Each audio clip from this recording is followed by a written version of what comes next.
have you got a couple of minutes? I'm actually just rushing out to a meeting in town.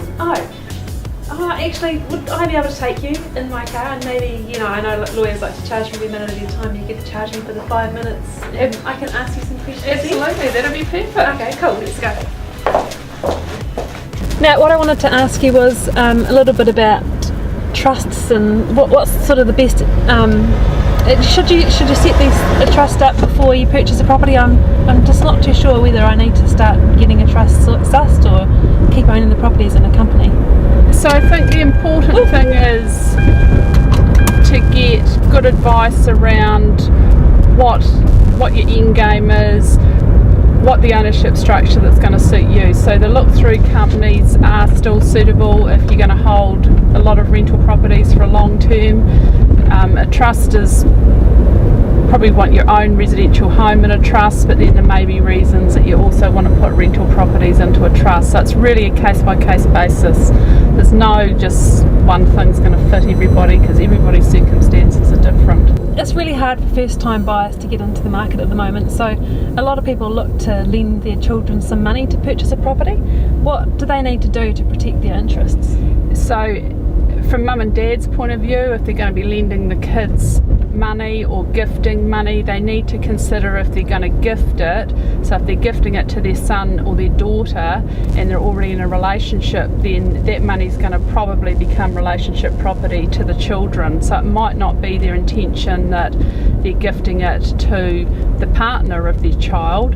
If that's the case, either they need to lend it, so it's a debt of the relationship, or ensure that your child gets a contracting out agreement. So that's the old terminology was a prenup. Yeah. So a contracting out agreement, basically the parties are contracting out of the Relationship Properties Act to say that even though the law says this is what we've agreed to do.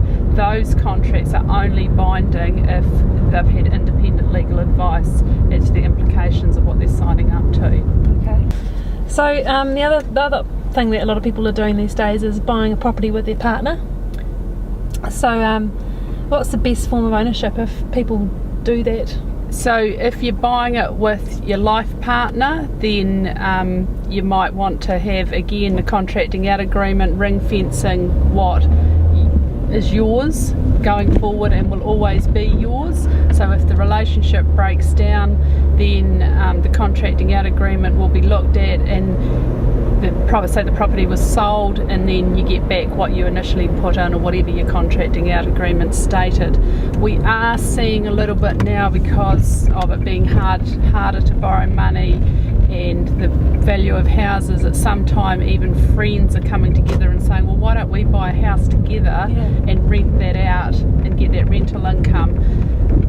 That sort of scenario, you need to make sure you've got a really robust property sharing agreement, because it's just like any relationship. You go in there with our mates saying, oh, we're best of mates, we've gone to school together, we've been best of mates all our lives, this will never go pear-shaped, but it can. Yeah. So you need that property sharing agreement that states, this is what we're doing, we're going to buy the house, this is what we're going to use it for, this is how the outgoings are going to be paid. If one of us wants out, because all our lives change over time, this is the process that we're going to try and follow. It'd be sold, or you get the option of buying the other partner out. So there's lots of ways of structuring things. The important thing is to have the conversations.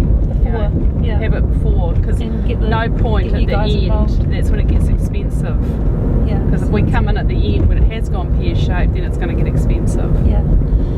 And do people need to get a new will when they buy property, or because sort of people forget about the will these days, don't they? Yeah, they do. And I guess when you're buying property, I always think it's a good time to revisit all of those things. A lot of us aren't buying properties every 3 or 6 months. It may be every 2, 3, 5 years. Good time to revisit everything. Revisit your life insurance, revisit your powers of attorney, revisit your wills. So wills are a living document, which means you can change them throughout your lifetime. As long as you've got mental capacity, you can change your will. Yeah. So always a good idea to do that. Because sometimes we find that you might have appointed somebody as your trustee who was your friend or your parents back when you were younger, but then as you get older that might not be appropriate anymore. So yeah, definitely revisit all of those things. And do you watch Suits? Have you seen that program? I have. That is not how a law firm operates, Claire. Oh, come on, you look like it does. We have none of that excitement and drama in the office. Boring. We get a lot of that, people watch the TV shows or the movies, especially, when it comes to somebody passing away and then wanting to know when they come in and have a reading of the will. It doesn't really happen in reality. People just really want to see what you're doing all day. Yeah. Don't they? They want it becomes more real to them, doesn't Yeah. it? That we are actually just normal people. Yep.